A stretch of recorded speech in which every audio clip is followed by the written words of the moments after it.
3ds Max and 3ds Max Design's UVW unwrapping capabilities have significantly advanced.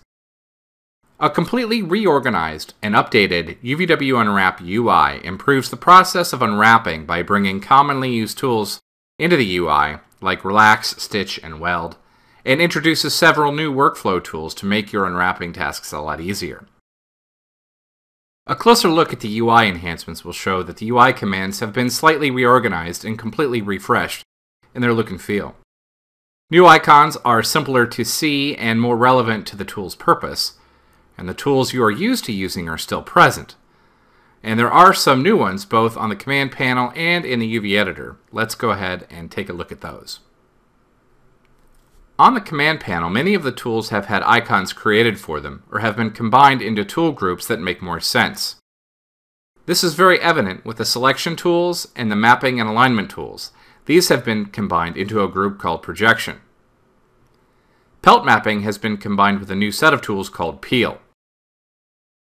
We will take a look at peel shortly. Spline mapping has been joined by unfold to create a new tool group called wrap. Unfolding takes any loop of UV edges and unfolds it along that loop. This is very handy for quick unwrapping of any UV cluster where edge placement is a priority. Within the UV editor, several tools reveal some major enhancements to unwrapping workflows. The quick transform tools have been grouped together and provide quick editing and alignment of UV vertices and the rotation of UV clusters.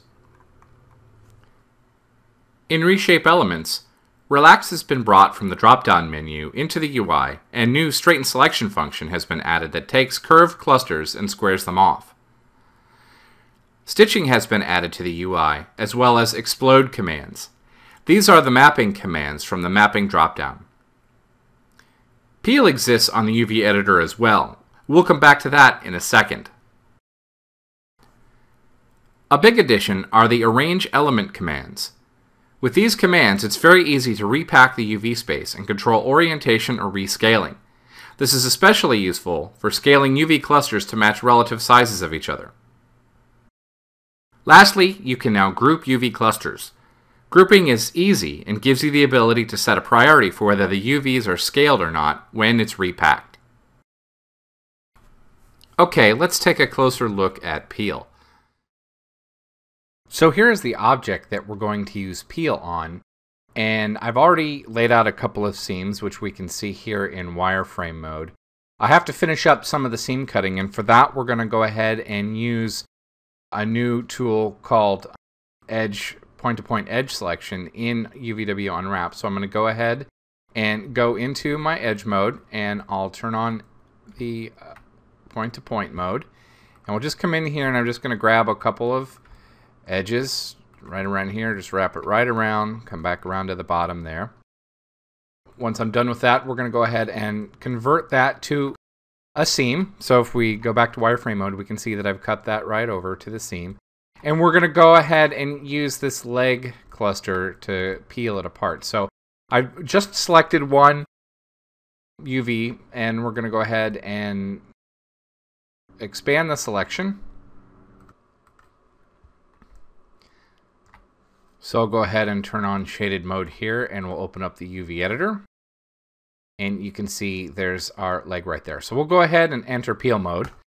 And you can see that it peels immediately. I'm going to turn that button off, and I'm going to move this out so that we can get a closer look at the UV.